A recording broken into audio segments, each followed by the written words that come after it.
ሰላም ጤና ይስጥልኝ። እንዴት ናችሁ? ውድ የሀገሬ ልጆች ሰላማችሁ በያላችሁበት ይብዛ። ዛሬም እንግዲህ እንደ ትናንትና በጆን ዳንኤል ወሬዎችን የመጣሁት ትናንትና እንደምታዩት እዚህ ምስሉ ላይ ጆን ዳንኤል እንግዲህ እንኳን ደህና መጣ የሚል ዝግጅት ነበርና እዛ ላይ ናዩን መታለች። እዛ ላይ ስናየው ናዩንና ጆን ዳንኤልን ሲተቃቀፉ ስናይ አብረው ቁጭ ብለው ስናይ ስለ ልጃቸው ሲያወሩ ስናይ አልተጣሉም እንዴ ብለን አስበን ነበር አይደለ? ግን አይ ተጣልተዋል። ባይጣሉም ተለያይተዋል፣ አንድ ላይ አይደሉም። ምክንያቱም ናዩ ባስተላለፈችው መልእክት ምንድነው ልጃችንን በጋራ ነው የምናሳድገው፣ በጋራ ነው የምናሳድገው እና ድራማ ውስጥ አትክተቱኝ፣ እኔን ተውኝ፣ በቃ እኔን ተውኝ፣ ወደ ህልሜ ልጓዝ ብላ መልእክት አስተላልፋለች ማለት ነው። ባለፈውም ደግሞ እሷ ከተናገረችው አንጻር ነው እኔ ራሱ እንደውም ባስተላለፍኩት ትናንት ቪዲዮ፣ ትናንትና ደግሞ ላይቭ ላይ ሳያቸው እውነት እነዚህ ልጆች አልተጣሉም አንድ ላይ ናቸው እንዴ ብዬ አስቤ ነበረ።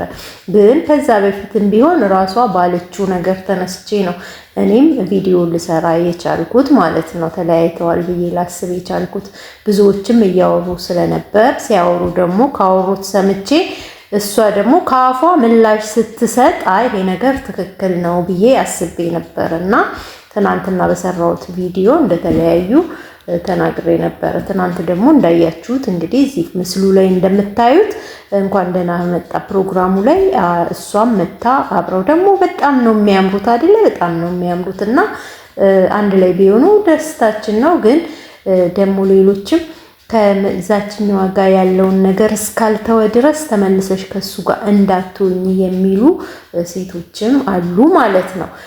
ከ130,000 በላይ ሰዎች በአንድ ጊዜ የቀጥታ ስርጭቱን ትናንት ሲከታተሉ ነበር። የኢትዮጵያ ታሪክ አዲስ ክብረ ወሰን የተመዘገበበት ማለት ነው። በቅርቡ ከእስር የተፈታው ታዋቂ የሶሻል ሚዲያ ተጠቃሚ ጆን ዳንኤል እና ጓደኞቹ አሁን በቲክታክ ያደረጉት ማለት ትናንትና በቲክታክ ያደረጉት የቀጥታ ስርጭት ላይቭ የኢትዮጵያን የቲክቶከር ታሪክ የቀየረ ሆኖ ነበር። ጆን ዳንኤል እና ጓደኞቹን ለመቀበል የተዘጋጀው የእንኳን ደህና መጣችሁ መርሃ ግብር በወቅቱ ከ130,000 በላይ ሰዎችን በአንድ ጊዜ ቪው የቀጥታ ስርጭቱን ሲከታተሉ ነበር። ይህም ደግሞ በሀገራችን የቲክቶክ ታሪክ በአንድ ጊዜ ከፍተኛ ቁጥር ያለው ተመልካች የተመዘገበበት ክስተት ሆኖ አልፏል። ከስር በወጣ በሳምንት ባልሞላ ጊዜ ውስጥ የተደረገ ይህ የቀጥታ ስርጭት በተመልካቾች ዘንድ ከፍተኛ መነቃቃትን የፈጠረ ሲሆን በርካታ ኢትዮጵያዎችን አንበሳ ውርጄ ያለውኝ ሳት ብሎኝ እኔ ተደስቼ ፍቅር ግን የኢትዮጵያ ሕዝብ የእውነት ፍቅር በጣም ነው የሚወደውና እንዳያችሁት ጆን ዳንኤል እና ናዮም አብረው ሲሆኑ አንበሳ ማዕት ሲወርድላቸው ነበረ። ደግሞ ጆን ዳንኤል በጣም ትሁት ነው።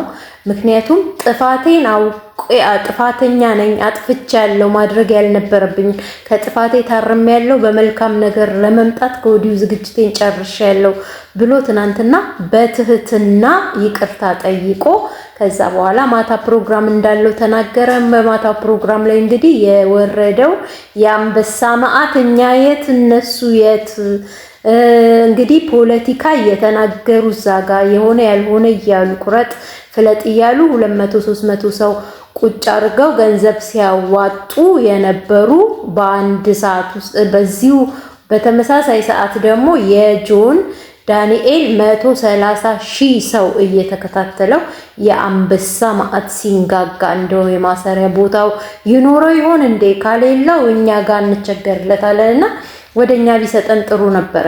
እና ጆን ዳንኤል ያው ከናዩ ጋር ታይቷል። ሰዎች ከናዩ ጋር ሲያዩትም ብዙ ጥያቄዎች እየጠየቁት ነበር። እሱንም እየጠየቋቸው እነሱም እየመለሱ ነበረ። እና ያው በእንደዚህ ሁኔታ የትናንትናው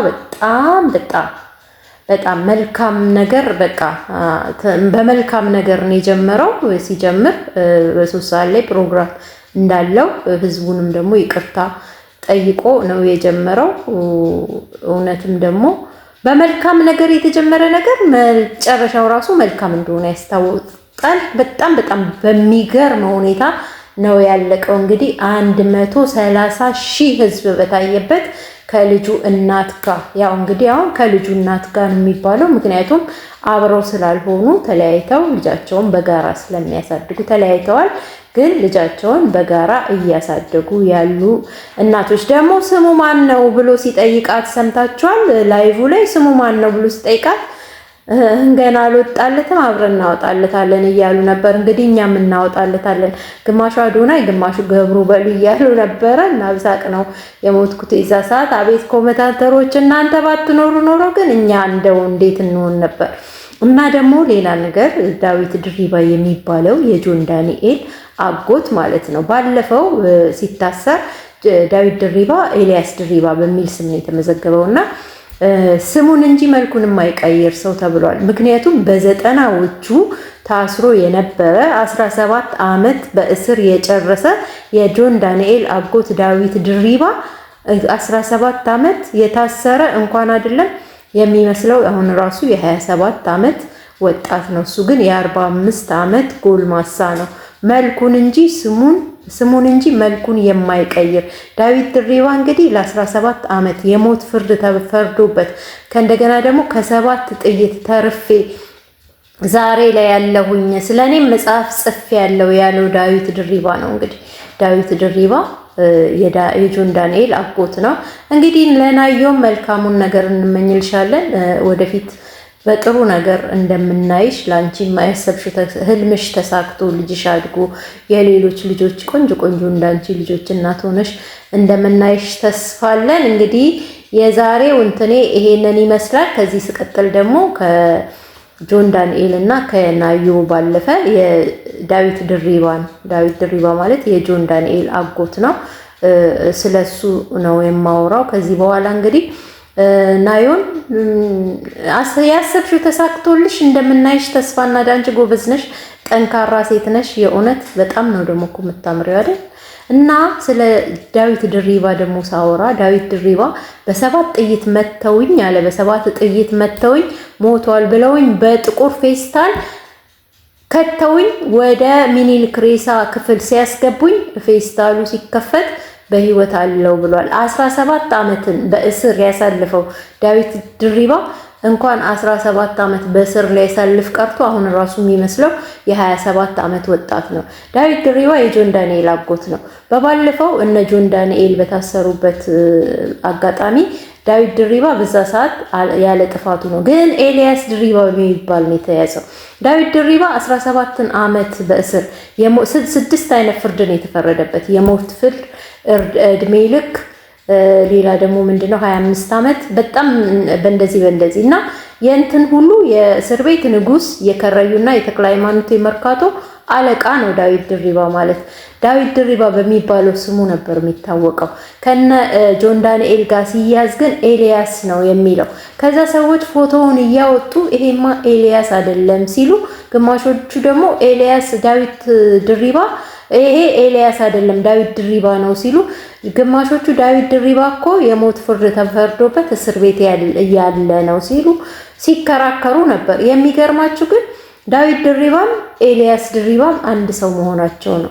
ኤልያስ ድሪባ እንግዲህ ዱባይ ይገኝ ነበረ በሰዓቱ ከነ ጆን ዳንኤል ጋር አሸንዳ ለማክበር ወደ መቀሌ በሚሄድበት ሰዓት በነ ጆን ዳንኤል ኬዝ ውስጥ አንድ ላይ ከነሱ ጋር ስለነበረ ከኑጋ የተገኘ በሚባለው ተረት አንድ ላይ ነው የታሰረው። ምክንያቱም የዛን ሰዓት ምንም አላጠፋ።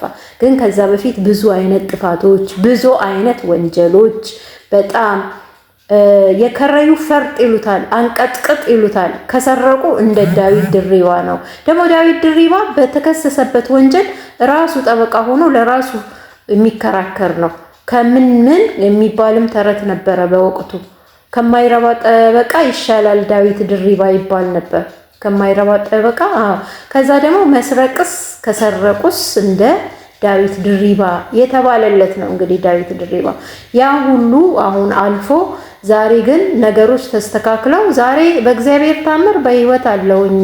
ከ7 ጥይት አምልጭ ያለው በራሴ የራሴን ህይወት መጽሐፍ ጽፌ ያለው መጽሐፉ በቅርቡ ይወጣል ታነባላችሁ ብሏል። እንግዲህ በትናንትናው ላይቭ ፕሮግራሙ ላይ በነ ጆን ዳንኤል እንኳን ደህና መጣችሁ ላይቭ ፕሮግራሙ ላይ ከ7 ጥይት ከመጽሐፉ ከመሃሉ ከሆነ ካለው ነገር ላይ ሲያወራ ማለት ነው በ7 ጥይት ተመቶ ስለመትረፉ አውርቷል። እንግዲህ መጽሐፉን እናነባለን ብዬ ተስፋ አደርጋለሁ። ለማንኛውም ይሄ ቻናል ዳጊ ቆንጆ ቲዩብ ነው። ቻናሌ ሰብስክራይብ አድርጉልኝ። ስለመጣችሁ ቪዲዮ ስለምታዩ አመሰግናለሁ። ተባረኩልኝ።